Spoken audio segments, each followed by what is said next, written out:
Vamos começar pelo principal, Yuji Itadori. Durante boa parte da história, a gente é levado a crer que o Yuji é só um garoto comum, criado pelo seu avô, o Asuke Itadori. Um homem rabugento, mas muito carinhoso, que amava ele de verdade e o criou depois que os pais sumiram. No leito de sua morte, o Asuke tentou contar sobre eles pro Yuji, mas o Yuji interrompeu dizendo que não importava. E àquela altura, sinceramente, pra maioria de nós também não importava muito não. Só que acontece que a família do Yuji é uma das maiores revelações de toda a obra. O pai dele, que se chama Jin Itadori, parecia um homem normal e dedicado, mas é aqui que o filho chora e a mãe não vê, porque a esposa do Jin, a mãe do Yuji, morreu antes do início da história. Só que depois, de alguma forma, nasce o Yuji. A mãe se chama Kaori Itadori, e quando ela nos é revelada com a sua aparência, ela tinha pontos de costura na testa. E nesse ponto você já sabe exatamente o que isso significa. Essas marcas são a assinatura de quem? Do Kenjaku. É isso mesmo, o Kenjaku habitou o corpo da mãe do Yuji para que ele nascesse. E se a gente para pra pensar nisso é meio bizarro, mas tudo bem, vamos seguindo. Usando a sua técnica, ele projetou o Yuji propositalmente para ser o recipiente perfeito pro Sukuna. Todas as habilidades do garoto, a força sobre-humana, resistência, energia amaldiçoada, a capacidade de conter o rei das maldições não são naturais de um casal comum. Obviamente, quando a gente para pra pensar. Tudo foi criado por um feiticeiro que manipulou linhagens e energia amaldiçoada por mais de 1000 anos. O Asuke sabia que tinha alguma coisa de errado com a Kaori e ele tentou avisar o Jin pra se afastar dela, mas ele não ouviu. Coitado, devia estar em negação. E o Kenjaku conseguiu exatamente o que ele queria. Mas o pior de tudo é que no final ele nem ficou. Após o nascimento do Yuji, ele abandonou o corpo e desapareceu, seguindo para a próxima etapa do seu plano e deixando o Jin pra criar uma criança que era basicamente um experimento sozinho. Quer dizer, com um avô também, mas sem mamãe. O Jin acabou morrendo também, e o Yuji ficou apenas com seu avô. Resumindo, a mãe do Yuji é, na prática, esse parasita cerebral milenar que usou o pai dele como um instrumento para gerar uma criança, capaz de obrigar o Sukuna. É pesado, até pros padrões de Jujutsu Kaisen. Falando em famílias conturbadas, vamos às gêmeas Maki e Mai Zenin. Seus pais faziam parte do clã Zenin, obviamente. A base de tudo aqui era uma só: poder. Poder é tudo. Se você tem uma técnica forte, você é tratado como realeza. Se não tem, bom, você é pior que lixo. Infelizmente pra Maki, ela nasceu praticamente sem energia amaldiçoada nenhuma, assim como Toji. Em outra família isso não faria a menor diferença, mas no clã Zenin isso era motivo de vergonha. O próprio pai delas, o Ogi Zenin, via as duas filhas como fracassos e obstáculos para sua própria ascensão dentro do clã. A Maki não conseguia usar técnicas amaldiçoadas. A Mai, mesmo tendo energia, tinha uma habilidade muito fraca, por assim dizer. Conseguia criar uma única bala do nada com a sua técnica de construção, mas isso deixava ela exausta. Por isso, o pai não apenas as ignorava, ele sentia rancor delas. Quando a Maki decidiu sair do clã para estudar na escola técnica de feitiçaria e provar o seu valor, todos viram isso como uma traição do mais alto calibre e descarregaram toda a raiva na Mai, que ficou pra trás, coitada. Ela passou por abusos e humilhações constantes por causa da escolha da irmã. A relação das duas é uma das mais sofridas da série. Elas se amavam, só que o clã transformou elas em rivais por meio de tanta violência. No arco da preparação perfeita, o Ogi chegou a tentar matar as próprias filhas, e ele quase conseguiu. Feriu mortalmente a Mai. Em seus instantes finais, ela usou toda a sua energia amaldiçoada para criar uma arma especial para Maki, retirando os últimos vestígios de energia do corpo da irmã e completando a transformação dela em alguém como Toji, sem energia amaldiçoada nenhuma. A Mai morreu para que a Maki pudesse se tornar invencível. E o que ela fez com esse poder? Voltou à mansão Zenin e eliminou todo o clã, incluindo o próprio pai. Pois é, a forma como essa família educou seus filhos não deu muito certo pra eles. Se a situação do Yuji já é ruim, a do Megumi Fushiguro pode ser ainda pior. O pai dele é ninguém mais, ninguém menos que Toji Fushiguro, também conhecido como Matador de Feiticeiros, que forma boa. Uma das figuras mais aterrorizantes da série. O Toji nasceu no clã Zenin, uma das 3 grandes famílias de feiticeiros, só que tem um detalhe. Ele veio ao mundo com absolutamente zero de energia amaldiçoada. Zero. Sabe o que é zero? Zero. Nada. Em um lugar onde o valor de uma pessoa é definido pela potência da sua técnica. Isso fez com que ele fosse visto como algo pior do que o próprio lixo. O clã Zenin tratou esse menino com uma crueldade, humilhou tanto ele que ele acabou fugindo e renegando seu sobrenome. Mas a ausência de energia amaldiçoada trouxe uma compensação. O seu corpo desenvolveu habilidades físicas sobre-humanas, capazes de rivalizar com os feiticeiros mais poderosos. Ele se movia mais rápido, batia mais forte, ele detectava perigos maior do que quase todos, sem precisar de um pingo de energia amaldiçoada amaldiçoada. Isso também tornava ele invisível a quem usa energia para sentir ameaças, ou seja, a quase todos os feiticeiros. Ele se tornou um assassino de aluguel e ganhou a fama de matador de feiticeiros justamente por isso. Agora, sobre a mãe do Megumi a gente sabe muito pouco. Ela morreu quando ele ainda era bebê e o Toji não costumava falar sobre ela. O que se sabe é que após a morte dela, o Toji se casou com a mãe da Tsumiki. Ela passou a ser irmã postiça do Megumi e os dois foram criados juntos. Mas o lado triste da história é que tanto o Toji quanto a mãe da Tsumiki acabaram abandonando as crianças. Tudo bem que a história entre o Toji e a mãe do Megumi era um pouco mais profunda do que isso, mesmo que ele mesmo não fale muito sobre isso. O Toji chegou a vender os direitos da guarda do Megumi pro clã Zenin em troca de dinheiro. O Megumi só não caiu nas mãos do clã porque o Gojo interviu e acolheu ele, depois de derrotar o Toji no arco do inventário oculto. Em seus últimos momentos, o Toji pediu pro Gojo que cuidasse do menino, provavelmente o único gesto de paternidade que ele demonstrou em muito tempo. E mesmo assim, pareceu muito mais uma lembrança tardia do que um afeto de verdade. O que torna tudo mais doloroso é que o Megumi cresceu achando que o pai era um irresponsável que não se importava com ele, sem saber que se tratava de um dos lutadores mais perigosos da história, nem que ele morreu enfrentando o feiticeiro mais forte do mundo. Por isso, Megumi adotou o sobrenome da mãe, Fushiguro. Não queria ter nenhuma ligação com quem abandonou ele, e sinceramente, não dá pra culpar ele por isso. Mas dá pra culpar quem assiste nossos vídeos e não se inscreve e nem pensa em virar membro. Juro que vale a pena, tem vários benefícios legais, tipo acesso antecipado aos vídeos, escolher o tema dos próximos vídeos e... bolo de chocolate. Agora, indo para o todo, sobre ele a gente não sabe absolutamente nada dos pais. Nem nomes, nem aparência, nem paradeiro. É um completo mistério nesse aspecto. O que a gente sabe é que ele é um dos feiticeiros mais talentosos fisicamente, capaz de enfrentar maldições de grau 1 ainda como estudante. A sua técnica Boogie Woogie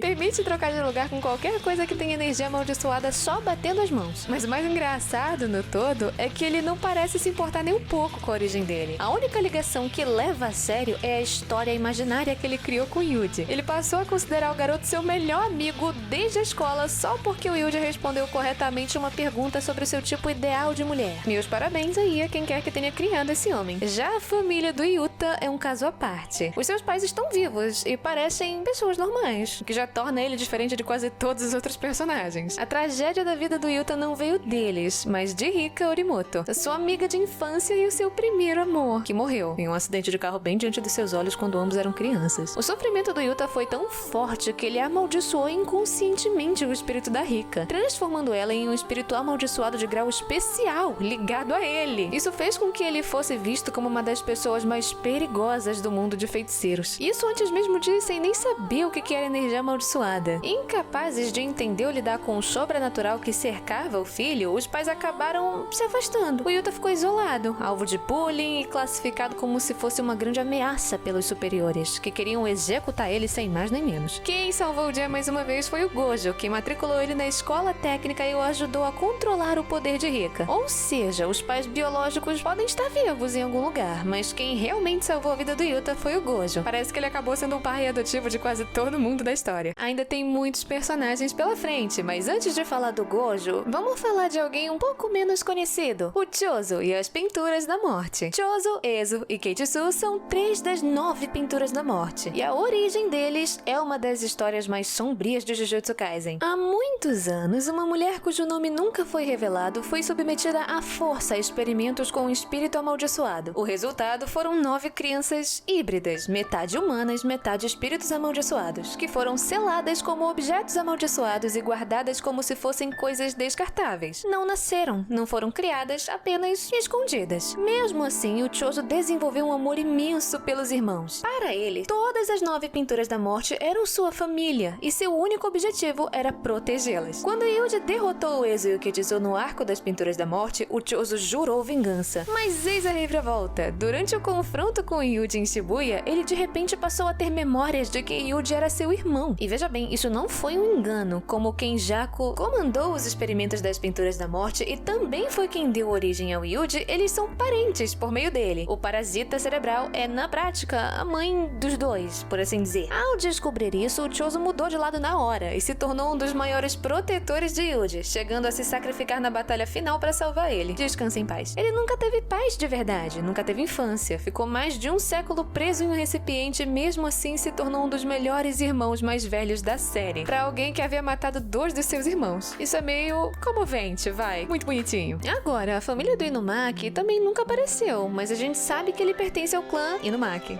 Que coisa. O guardião da técnica da fala amaldiçoada. Tudo o que ele diz deve ser obedecido por quem ouve, mas tem um preço. Quanto mais forte for a ordem, mais danos ela causa tanto à garganta quanto ao corpo do próprio usuário. Os membros do clã nascem com a marca de olhos de serpente e presas nas bochechas e na língua, indicando que são usuários da fala amaldiçoada. É uma linhagem prestigiada, mas também muito solitária. O Inumaki não pode falar normalmente sem correr o risco de amaldiçoar todo mundo que tá ao redor dele. Por isso, ele se comunica só com nomes de ingredientes de sushi. Dá pra imaginar crescer em uma família onde o seu dom te impede de ter uma conversa comum? Era a realidade da casa dos Inumaki. Não tinha bom dia mãe, bom dia pai, tinha só salmão, arroz e... Ai, gente, não sei mais ingredientes de sushi, esqueci. Já a família da Nobara, a gente não sabe quase nada. Ela cresceu em uma pequena cidade do interior e foi criada pela avó. E sua mãe só teve uma aparição no final do mangá, sem nem sinal do pai dela. Pelo jeito que ela conversou com a Nobara, a mãe dela parece ser uma pessoa muito inconsequente e negligente com ela, sendo totalmente diferente da avó, que parece ser super protetora. Falando nela, a avó é uma mulher forte e direta, que moldou a personalidade decidida da Nobara. Mas a figura mais importante da sua infância não era da família, era a Saori, uma garota mais velha, que veio de Tóquio e morou temporariamente na vila. A Saori foi gentil com a Nobara em um lugar em que hostilizavam quem vinha de fora. Quando a família da Saori foi expulsa pelos moradores, a Nobara ficou arrasada. Essa foi a motivação para ela ir para Tóquio e se tornar uma feiticeira, não só para combater maldições, mas para reencontrar a Saori. Em uma história cheia de batalhas grandiosas e ameaças ao mundo, essa é uma razão surpreendentemente íntima. Às vezes, o maior motivo não é nem salvar o mundo ou se vingar de um clã maligno, mas encontrar quem foi bom com você quando ninguém mais foi. Agora o momento que muitos esperavam, Satoru Gojo. Não sabemos o nome dos seus pais, e eles nunca aparecem na história, mas o que se sabe sobre o clã Gojo é fascinante. Em uma das 3 grandes famílias de feiticeiros detentora da técnica herdada chamada Infinito, a capacidade de manipular o espaço em um nível atômico. Por si só, o Infinito não seria tão especial assim. O que torna devastador é quando somado aos 6 olhos, uma habilidade ocular que permite perceber a energia amaldiçoada com precisão quase perfeita e usar técnicas com desperdício mínimo de energia. Os 6 olhos surgem de forma aleatória na linhagem Gojo. E quando alguém nasce com o Infinito e os 6 olhos juntos, torna-se o feiticeiro mais forte de sua geração e ponto final. Não tem discussão. Satoru Gojo foi essa pessoa, em uma versão ainda mais poderosa. Só que tem uma coisa curiosa. O próprio mundo dos feiticeiros tem uma regra implícita que impede que 2 usuários dos 6 olhos existam ao mesmo tempo. O anterior precisa morrer para que o novo possa nascer. Isso significa que o nascimento do Gojo foi um evento cósmico, único em gerações. O universo decidiu que era hora de surgir um mais forte. Não sabemos como seus pais lidaram com a criação de alguém que parecia uma divindade em forma humana, mas vendo como ele se tornou, confiante a ponto de ser meio arrogante, meio emocionalmente distante da maioria, brincalhão, sarcástico, carregando o peso de todo mundo feiticeiro nos ombros, dá pra imaginar que a sua infância não foi exatamente calorosa. Muito provavelmente o clã Gojo, como tantas outras famílias de feiticeiros, valorizou muito mais o seu poder do que a sua felicidade ou a sua realização pessoal. Talvez seja justamente por isso que o Gojo se dedicou tanto a ser um bom mestre para os seus alunos. Ele queria dar pra eles um apoio que ele provavelmente nunca recebeu. E por fim, o mais antigo de todos, o próprio Ryomen Sukuna. Ele não é pai de ninguém no sentido tradicional, mas a sua origem é uma das mais enigmáticas e fascinantes da obra. Ele nasceu há mais de 1000 anos, durante o período da Era Heian, a chamada Era de Ouro da Feitiçaria. O que muitos não sabem é que ele era originalmente um humano, um feiticeiro que consumiu o próprio irmão gêmeo ainda no útero, razão pela qual ele nasceu com 4 braços e 4 olhos. Dizem que os seus pais o odiaram e abandonaram ele por conta da sua aparência monstruosa. Pense nisso, o ser mais forte da história, o rei das maldições, temido por 1000 anos, começou a vida como uma criança indesejada. O Sukuna cresceu sem família, sem apoio, sem ninguém que se importasse se ele vivia ou morria. A única companheira que ele teve foi Uraumi, a sua seguidora leal por séculos. No final, após ser derrotado pelo Yuji na batalha final, ele refletiu sobre sua vida e admitiu que se sentia sozinho. Afastou a todo mundo porque ele nunca aprendeu de outra forma. Teve 3 caminhos para escolher e optou por seguir ao lado de Uraumi, simbolicamente, tentando recomeçar. Um final silencioso, quase poético para um personagem definido pela violência. O rei das maldições que aterrorizou o mundo por um milênio era, no fundo, uma criança abandonada que nunca soube como receber ou dar amor.